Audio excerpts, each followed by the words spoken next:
Alright, so we're moving away from Jessica Jones, ironically. Yeah, I know, I kind of set it up last time, but me and Devil Dinosaur, we got a different idea, so we're going to go and talk to this guy over here. In a hurry, but I don't have a great track record with cab drivers, so none of them will pick me up. You've got a vehicle, right? Can you give me a ride? That's right. We've agreed to give Lou Ferrigno, the guy who played the Hulk in the TV series, a ride somewhere.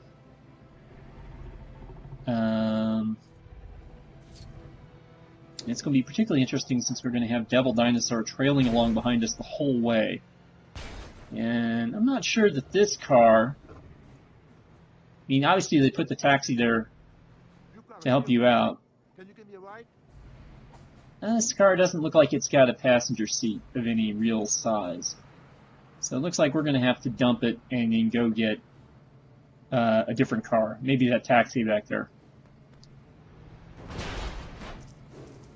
Alright, so let's not junk it up pretty good here. And now we'll go back and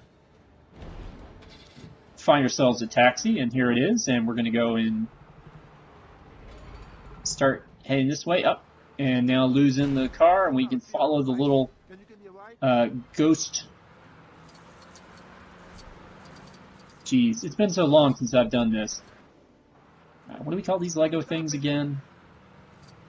Studs. That's what it is. See, it's been so long since I've looked at any of this footage that I don't even remember what these studs are called. My catchphrase used to be like, "It's time to milk studs."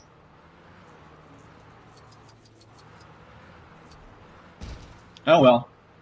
Now, I've never gotten hang much of driving on this thing, and so we're just going to hope that this taxi stays in one piece by the time we get to wherever Lou needs to go. There's no speed or time limit on this particular activity, so, you know, don't need to worry about any of that. Well, there's a tanker truck. Good thing we made the turn for that and got in the way. Feel like getting your hands dirty? Right. Okay, we lost our studs. Where'd they go? There they are. Gonna go that way. Hopefully Devil Dinosaur is not causing too much havoc behind us. Although I have a feeling that they're not reacting to him. They're only reacting to me in this car.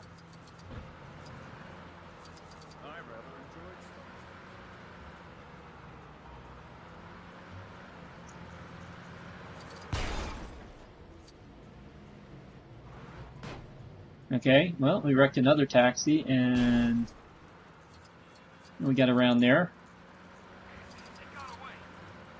Driving by some missions, you can sort of see them flash by. Still going in this path, under the bridge.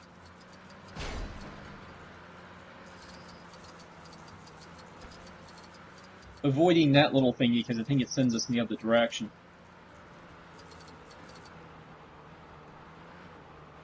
We made it. And there we go. So we have done the first Lou Ferrigno submission. If you do all of these submissions, you will get a achievement for doing so. And our goal by the end of this particular episode is hopefully to get that achievement. So here's Wendigo.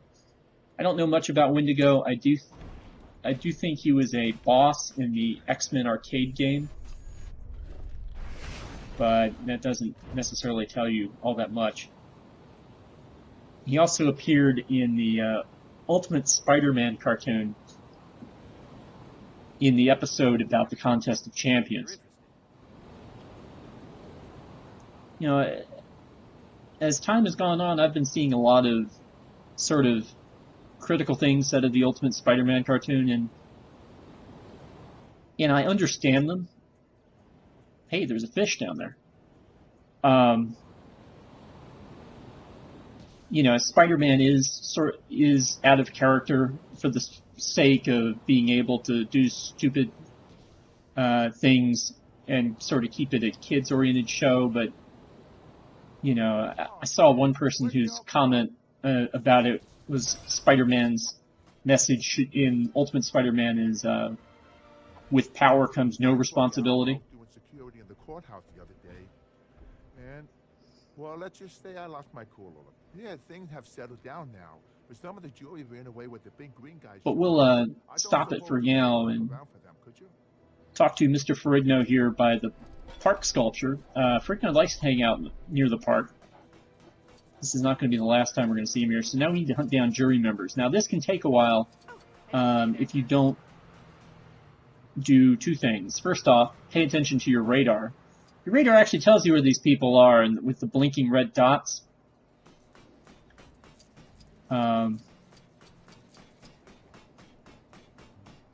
If you don't realize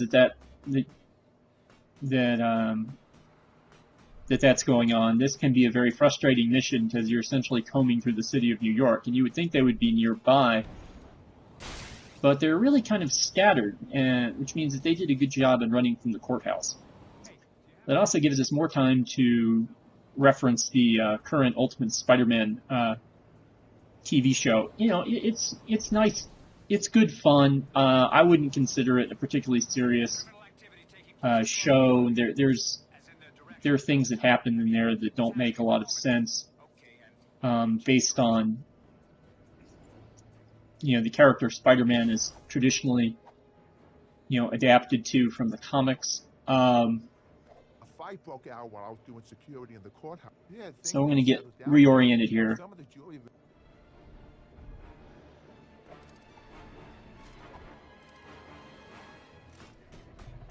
You don't understand really what Nick Fury sees in Spider-Man, really. Unless you're incredibly cynical, and Nick Fury just is, even in this Disney-fied version, you know, a guy whose ends justify the means and all that stuff.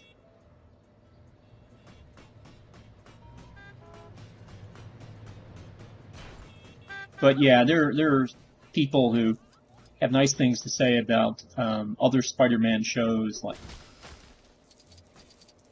the Spectacular Spider-Man seems to be a big favorite, and the 90s Spider-Man TV show, and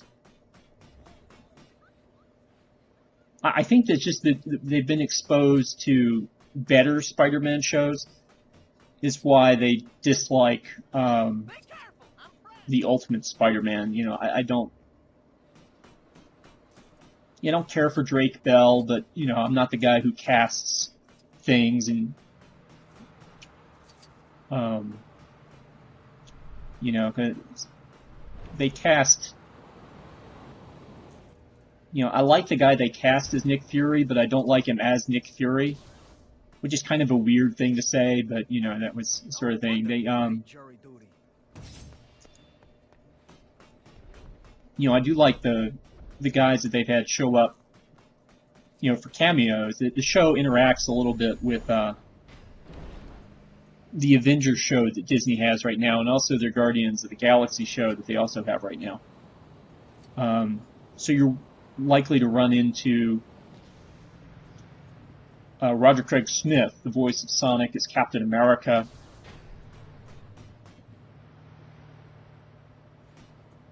And they've had some inspired choices for guest roles. You know, I enjoyed the episode where Steve Bloom showed up as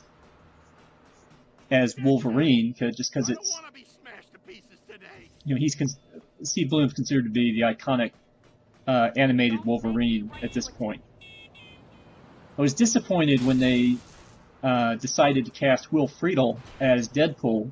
Not because I have any problem with Friedle. I seem to be running into him more and more. I mean, he was the voice of Bumblebee at the very end of Transformers Prime.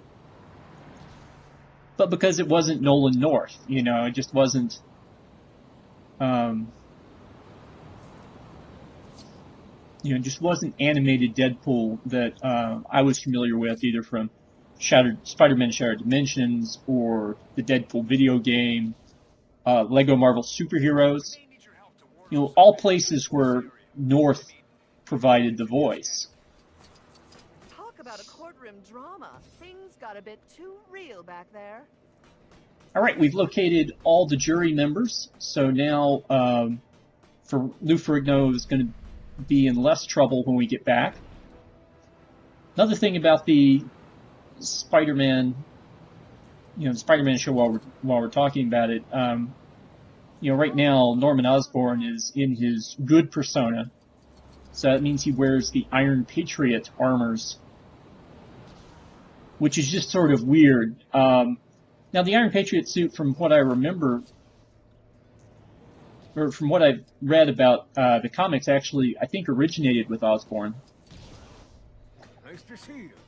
When he was trying to create his own sort of band of fighters. Oh, great. You found them all. But I'm just so familiar with it being Colonel Rhodes' suit from Iron Man 3 that it's sort of weird to hear Osborn's voice come back from it. All right, so we've unlocked Ant-Man. Now that's going to be important later. And we're going to switch to Devil Dinosaur and look cute.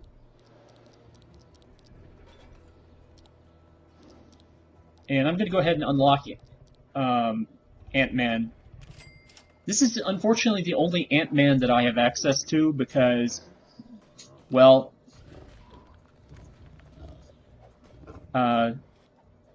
the Ant-Man movie level and the Ant-Man character pack were PlayStation exclusive. And I kept hoping that they would eventually become available for everybody. And I think they finally did become available for the computer, the PC. But yeah, I don't have, and you won't see the characters from the movie Ant-Man, which I finally saw a couple weeks ago, and I really enjoyed the Ant-Man movie, and I am kind of sad that I won't get to play as Scott Lang, in the movie-based Ant-Man suit in this game. Even if it was to come out now, I would be willing to to pay the, I guess, $3, $4 price tag to bring all those characters in. Yeah, I guess I could just order. So I'm assuming it's Hank Pym back there. Now we found Lou again. Why else will all my shirts be in pieces? I really need new clothes, but my boss will let me leave my post long enough to go to the store. Would you mind picking up some shirts for me? Preferably a whole bunch to keep me going for a while. And now Lou needs us to go shopping for him. So far we've driven Lou in a taxi. We've run down some people that he lost, and now he wants us to pick up some shirts.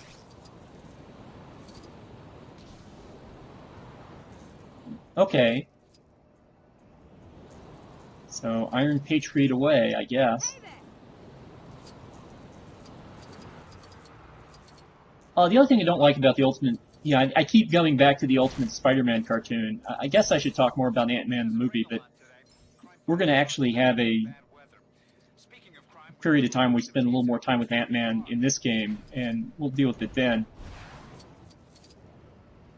But I'm not a big fan of how they handled Venom.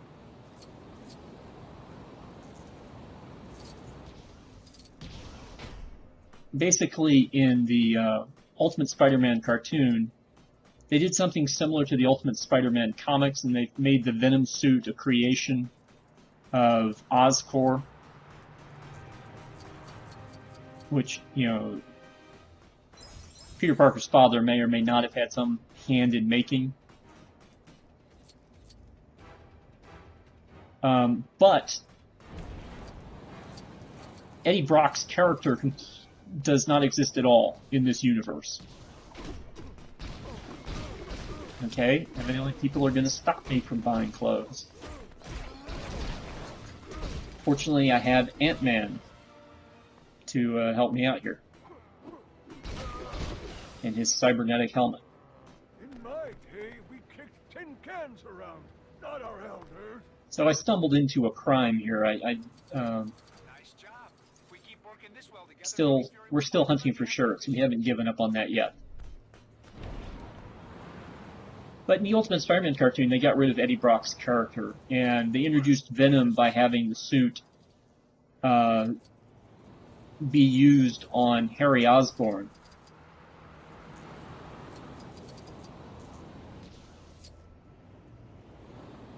And later, when they introduced Anti-Venom, that also came through Harry Osborn.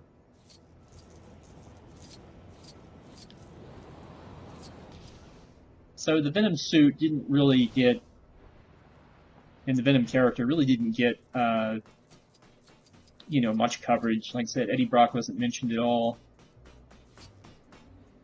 And eventually, the only symbiote left ended up linking itself with Flash Thompson, which I still think was, in the cartoon universe, I think is a terrible idea.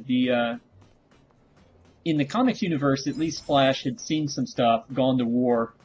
It made more sense.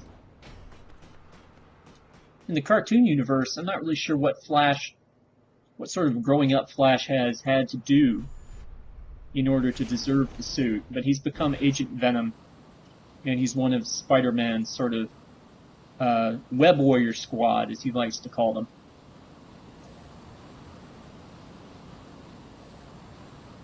And to me, there's just a few too many Spider-Men hanging around. I mean, I'm okay with Peter Parker, I'm okay with Miles Morales, but really don't see the need for Amadeus Cho to be a spider character occupying the Iron Spider suit. I'm kind of glad they got rid of Ben Reilly, who is the Scarlet Spider. And I really don't see any need for Agent Venom, but he's there. Can I help you? Alright, we found all the clothes we need to find. Let's head back to Mr. Ferrigno. We're getting pretty close to the end of our Lou Ferrigno adventure here. We're going to fly over the town.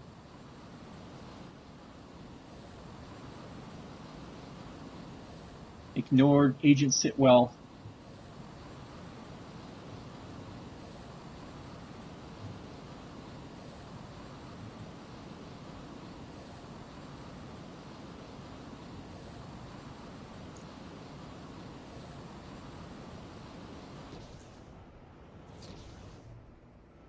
And here we go.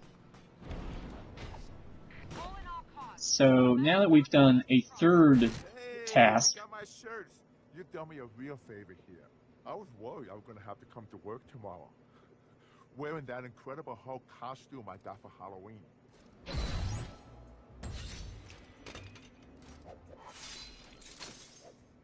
We're given the character Speed. Speed is one of the young Avengers. And, we're going to spend a whole episode with them, so we're not going to need to talk about Speed too much right now.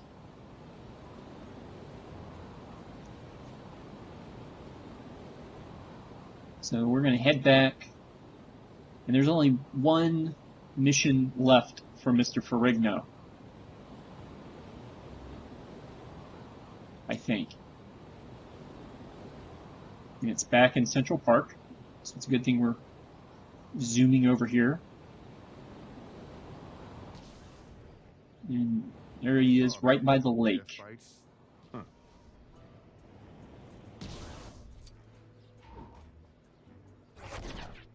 Aha! And there is Ant-Man. Unfortunately, I grew him to Giant Man. That's not really what I was trying to do. I wanted to switch characters to another character because we're going to need this one. Alright, we're going to talk to Lou one more time. Around that lake. They say someone got attacked by a bear in there the other day. Can you believe it? I mean, who ever heard of a bear in Central Park? If I ever do see one, though, I got a big green friend I'd like for him to meet. Alright, now we have to deal with this bear.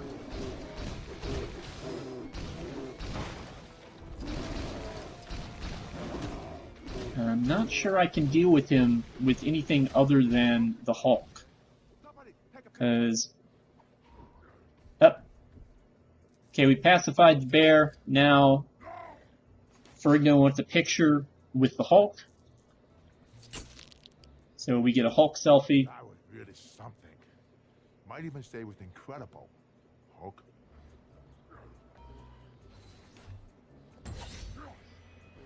And now we've unlocked Lou Ferrigno, and now we can quickly change character.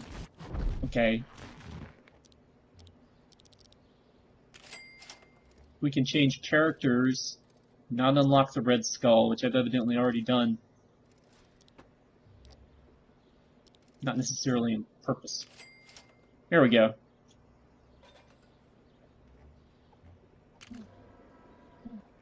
Alright, and if you press the B button, like you would with the normal Hulk character, you know, to transform Bruce Banner into the Hulk, you can transform Lou Ferrigno into the 80s TV Hulk. And then he has, in this form, he has some of the same powers as the Hulk. He can do the Hulk jump like that. He can also pick up the green-handled objects and those kinds of things. And then when you turn him back, Stanley comes and squeegees him down to get him back to looking normal. So there we go. That's Lou Ferrigno, and going back to Devil Dinosaur now because we're going to be heading off for more adventure to unlock something else here in the game and destroy Central Park with the big dinosaur.